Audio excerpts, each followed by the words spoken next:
Wilson Morales from Black Film TV. Hello, folks. How's Hey it going? Wilson, how are Hey, you? Wilson. What's up, Good, good. man? Taraji, I want to say a happy early birthday because I know you won't be in Toronto this year. No, thank you. Thank you you so know, much.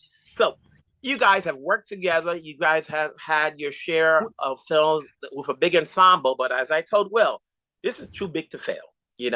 So what was it Mm. like reuniting with a bunch of people you've worked with before? Taraji? It was just amazing. It just I keep saying I had these outer body experiences on set, looking at the extras, knowing that I was in that position before, looking up at all of these A-list actors, dreaming of being that one day, and here I am.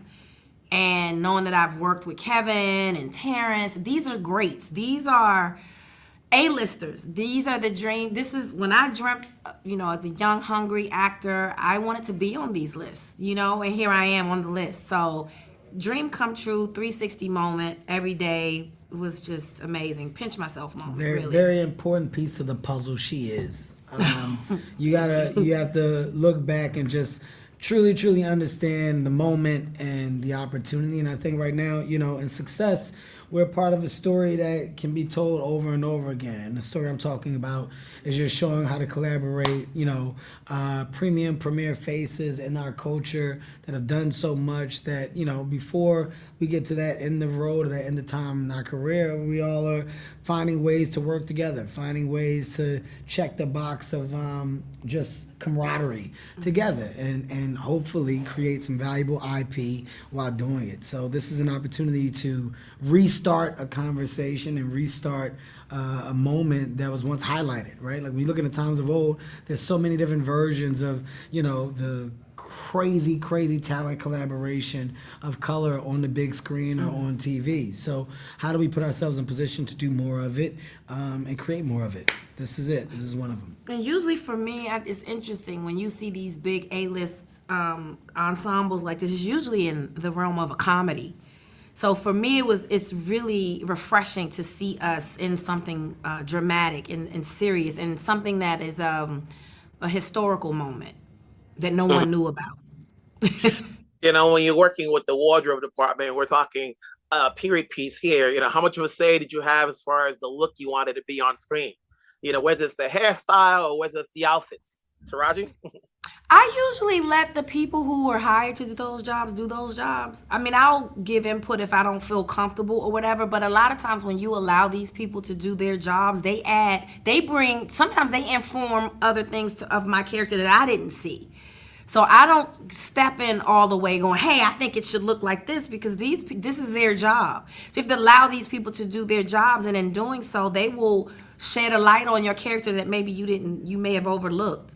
So I literally, unless I don't feel comfortable or I can't pull it off, but it is your job as the actor to take all of these pieces from everybody in the department and fold it in to what you've put in. It's a team effort. So I can't tell properties how to do their job. I may have a suggestion, hey, do you have a such and such to help me with this? But a lot of times you let prop do their job, they will bring you something that will enhance your character. 1,000%. 1,000%. Kevin, your character has some humorous moments. Was that you a little bit going to the writer goes, okay, I got a little bit of me, that the fans know me of, as opposed to playing it straight up dramatic? No, I mean, I think everything, when I did have a moment of humor or, It was needed. some of the light side of storytelling, it was necessary for the character at that time, right? Like I wasn't craving the world of comedy from a Kevin perspective. It was more about making sure the Chicken Man had a balance of of aggression, of excitement, but at the same time, some manipulation and control, right? Like I think there was a multi-layered definition behind who he was. So the personable moments, if you notice, they're not really that personable. It's just like it's light within the mood. Like when I think the scene where we first go to where our gambling house is going to be, and you see me interacting with Viv, and then I go to another woman, and then I talk to the lady across the street.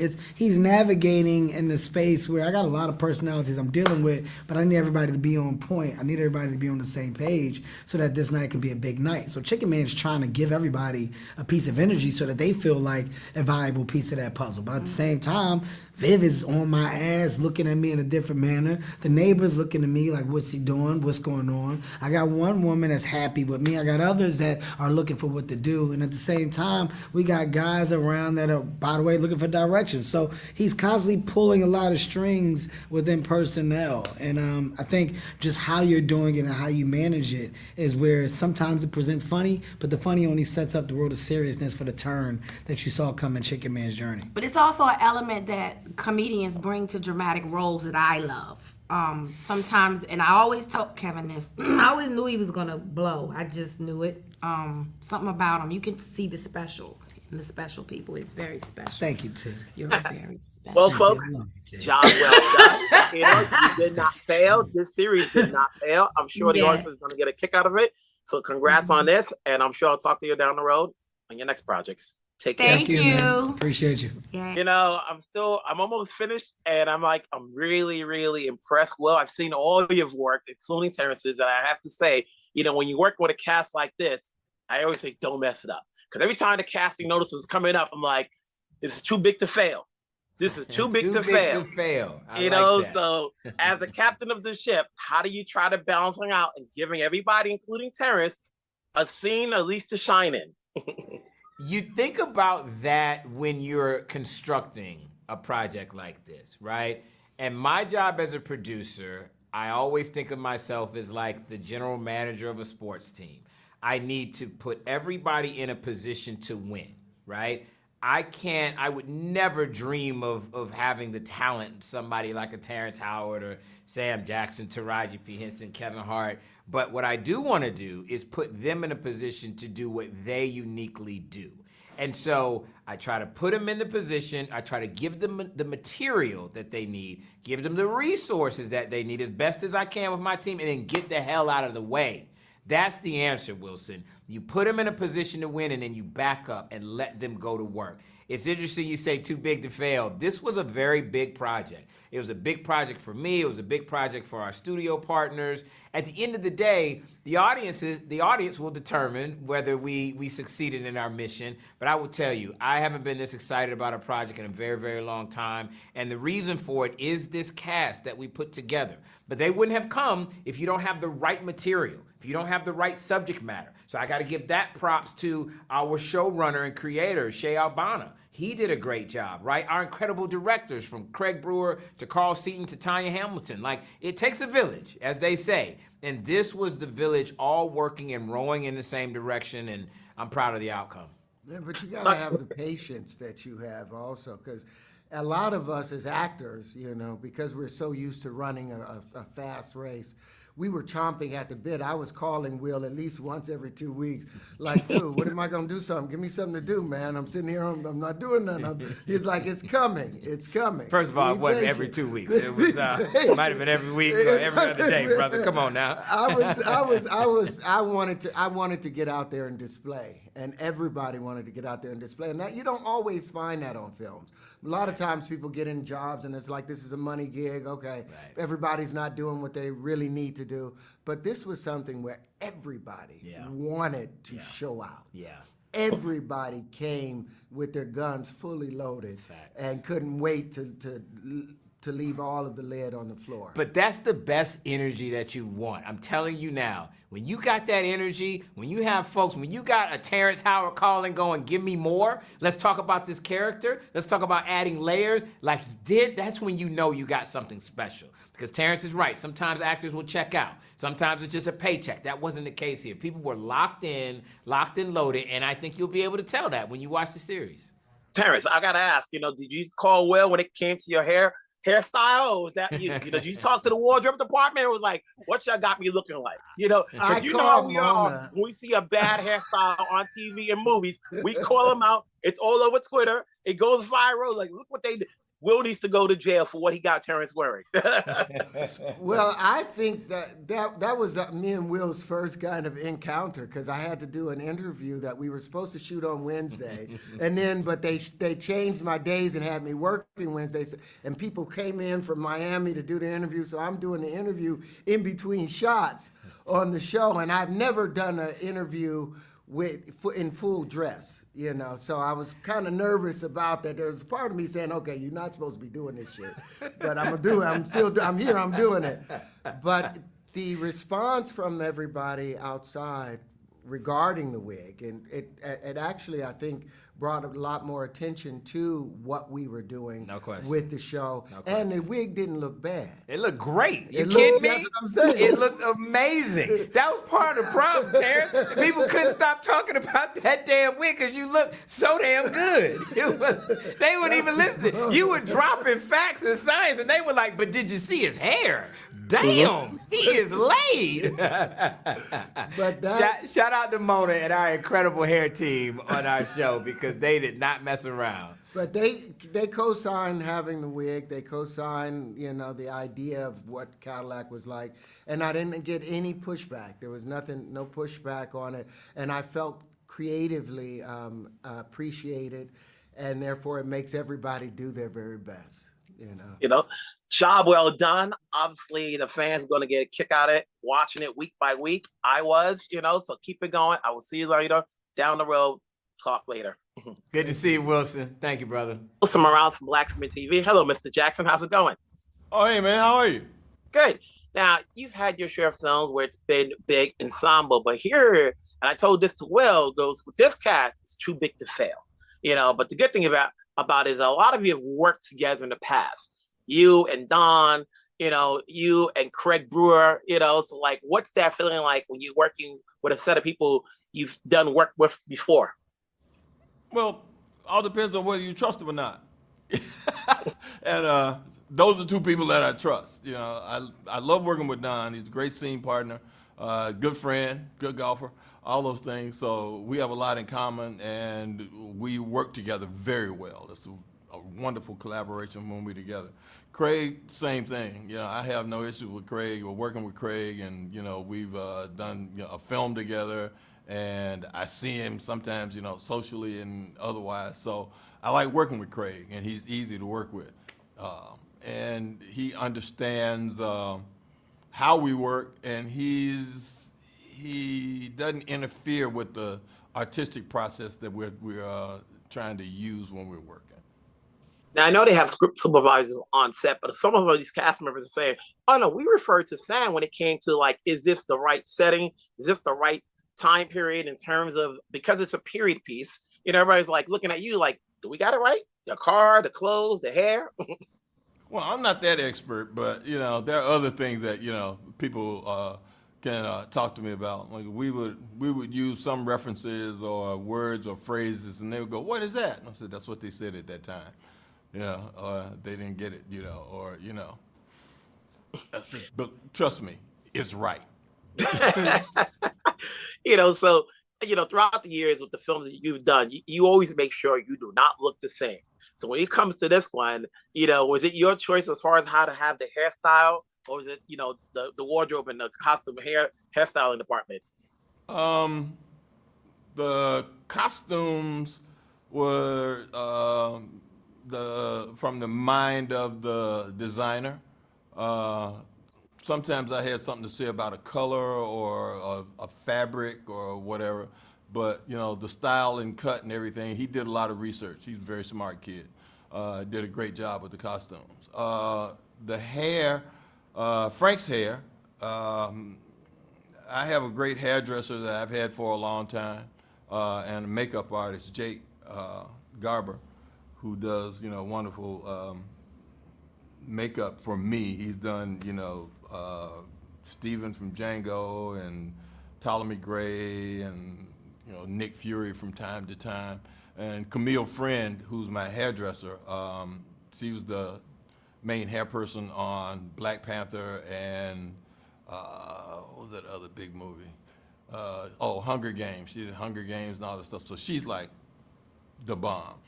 And we talk and we communicate about what I want him to look like, or what kind of afro I wanted him to have for the time period, how long were the sideburns, what do we want to do, and the white streak for me was just something that popped into my head, and I said it to Camille. I said, "Oh, just white stripe down his hair."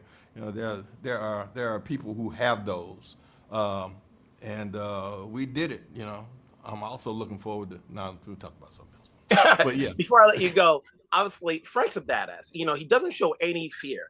Was there anybody that you can think about that you can emulate who this character could be? You know, because he had no fear in his dealings and everything that's going on within the film. I mean, within the series. I looked at this as, you know, an homage to the blaxploitation films that, you know, I saw before I got into Hollywood, you know, Black Caesar and Hell Up in Harlem, all those things, and having those kind of characters that, you know, they face life for what it is, and, you know, you can't be afraid of it. You got to just, you know, go into it. And I look at Frank as that guy. He has a strength of the stories of his ancestors that carry him. And he believes that there's something in him that is invincible and is inevitable. So you just go through it.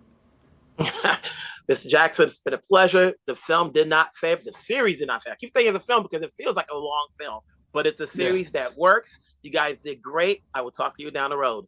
Thank you very much. Wilson Morales from Black Film TV. Hello, folks. How's it going? Hello. Well, we've met before, haven't we? Over the years. I remember you. Yes, sir. Absolutely. But Dexter, I feel like you're the rookie in this group. This cast, which is too big to fail, has worked with each other on a number of projects. I'm looking at Don, and he's worked with Taraji. He's worked with Sam. I'm looking at your bio. Okay, you don't have that many connections up in here. How did Don make you feel welcome? I mean, he didn't. That's a lie. There's a lot of hazing. I made him give me coffee every day. Every day. Hey, Rook, coffee. No sugar. Yes, sir, Mr. Cheadle. No, it was really a dream come true. I mean, I haven't had the opportunity to work alongside this many Black actors, yet alone with like a Black producer and Will Packer who goes out of his way to hire a diverse crew. And so for me to step into this cast as Muhammad Ali, to work with such titans in their own right, it was absolutely a dream come true, but a learning experience too. Like having all my scenes, a majority of them be with Don every single day was a new lesson, as much as it was a new chance to like try something new. So for you, Don, you know, you get to work along a lot of people, but here you're working with Dexter, you know, and you know, you're definitely older than who have seen Ali's fights. You know, did you guide him as far as no, Ali would not talk like this? No. Not do that. No. It was more Dexter saying, I don't know that Ali would do that. He had full control and autonomy over his own character and characterization.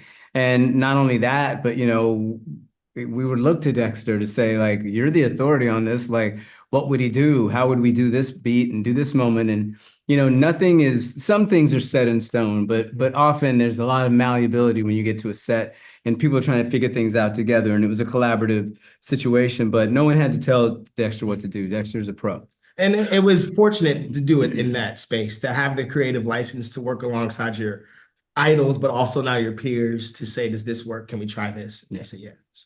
Don, is your character the one person that doesn't have any flaws?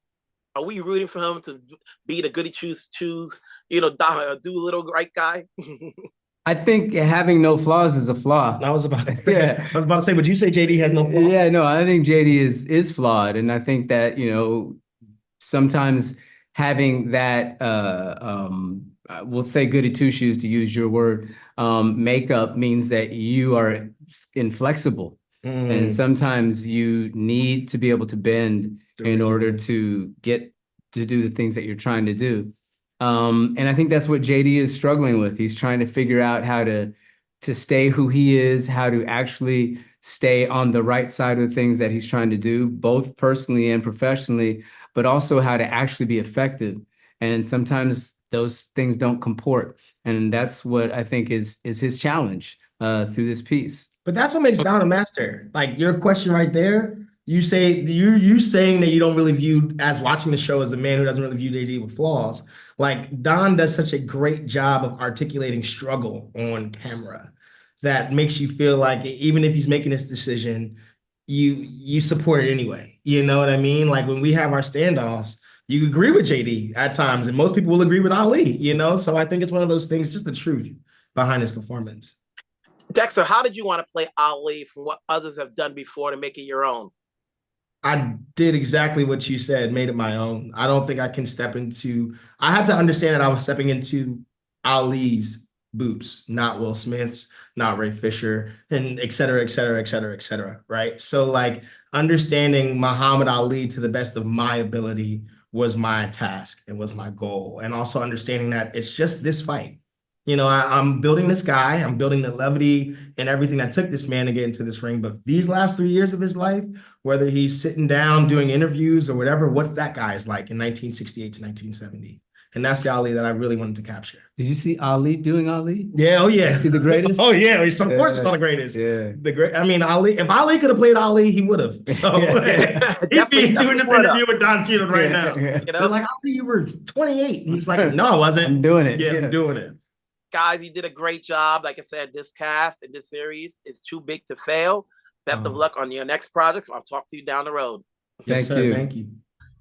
Wilson Morales from Black Women TV. Hey, folks, how's it going? Hey, Wilson. Oh, good to see you. Hey, look at that. Hey. What's up, bro?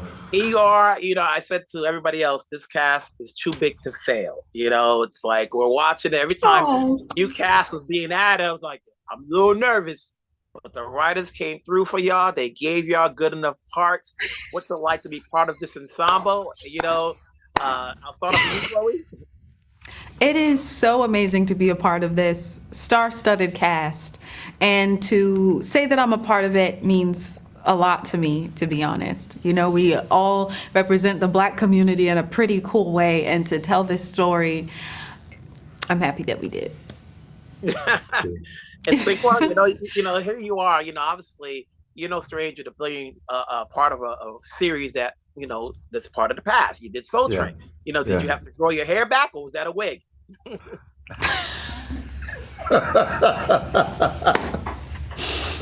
I would love to say that I had to actually grow my hair back, but no, man, it was a wig.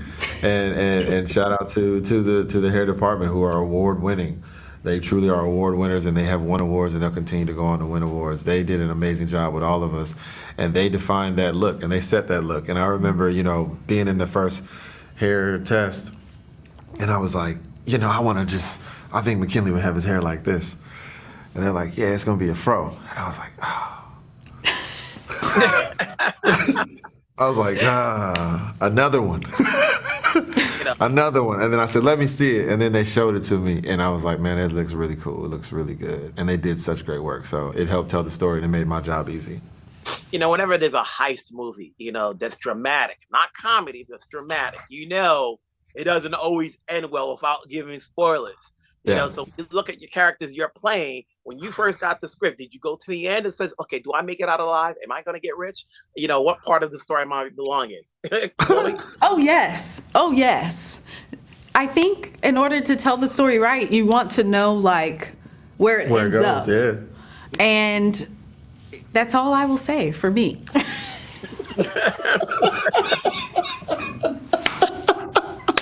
We don't want to read too much into the character. We're supposed to be rooting for or against your character.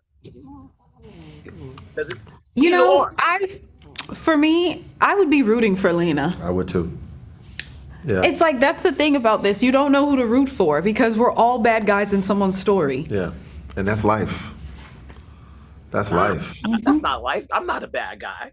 Well, that's what you think. It depends on who you talk to. Yes. We're always the villain in someone's story. Yes. Yeah. Whether or not we want to believe it, sadly, it's true. Yeah.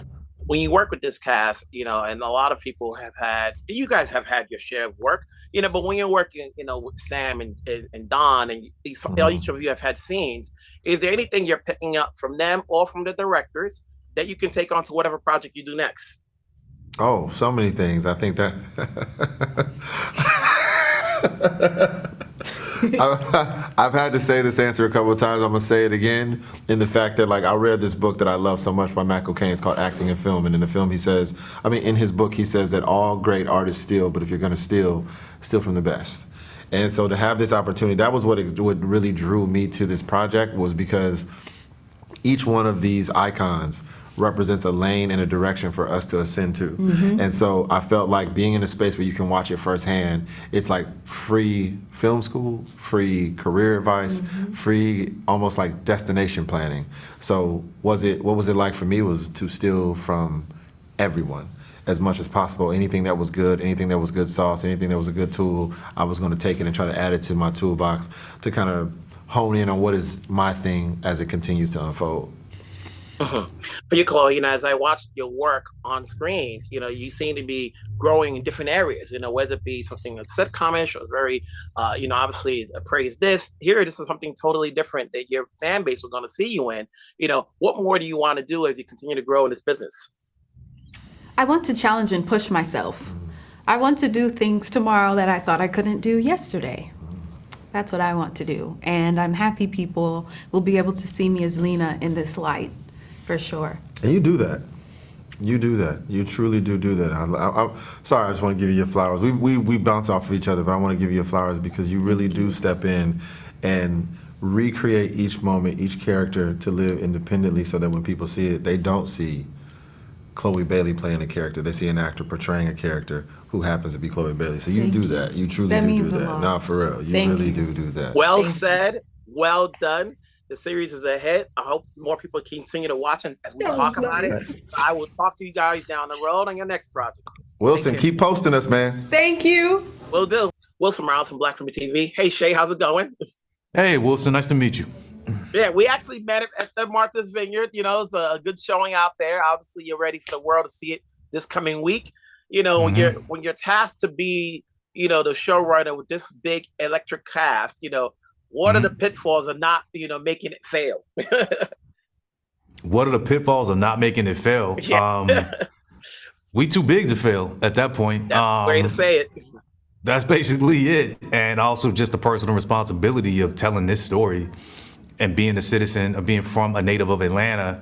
It was a personal challenge. And yeah, you got to get it done. You know what I mean? Because we don't get a lot of opportunities to make this type of project.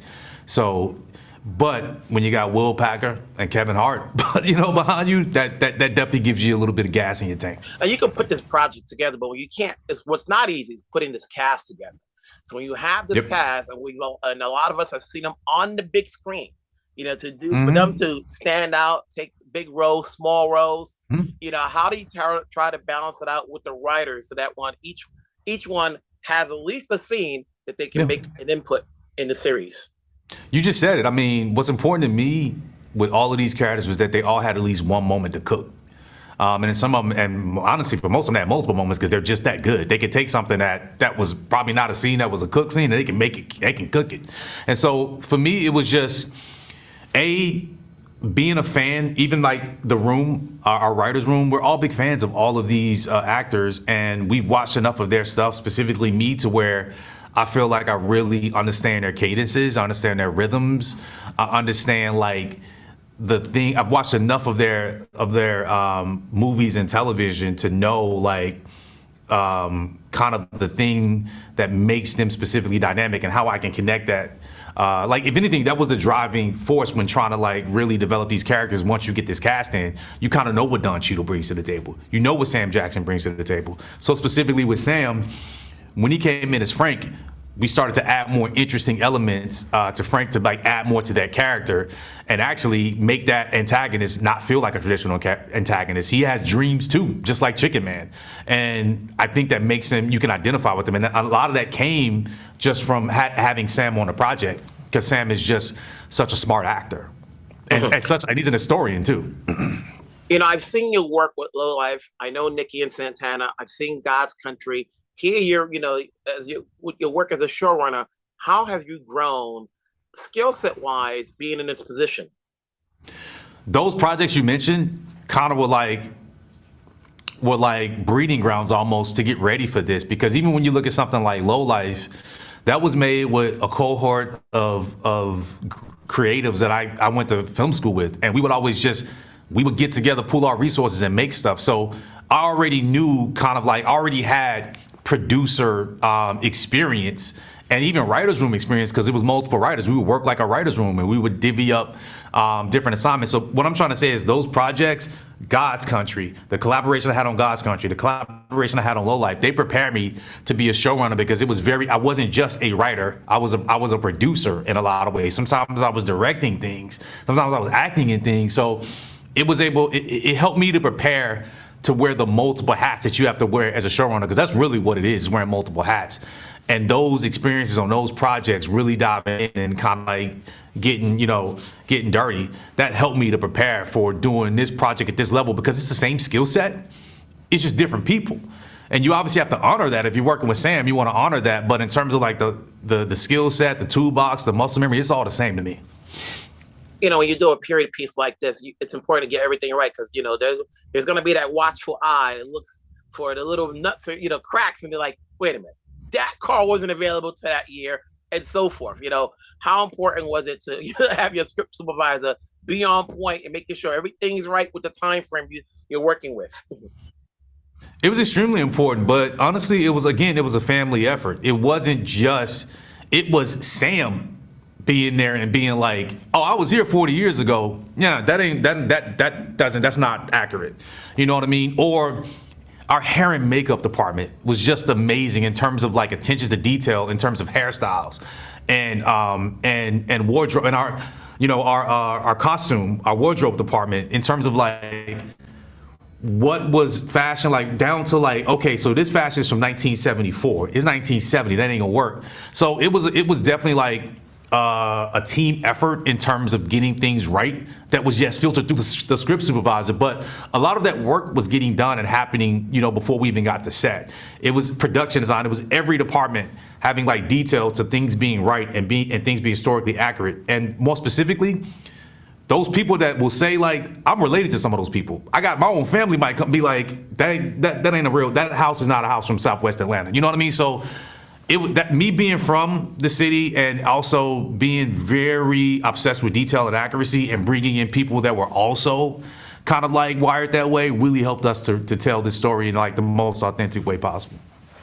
You did one hell of a job. I've watched it. I'm sure the audience is going to get a kick watching it episode for episode, see how it plays out. I hope to see you on your next project. So congrats on this one. We'll talk down the road. Man. Take care. All right, brother. Appreciate you.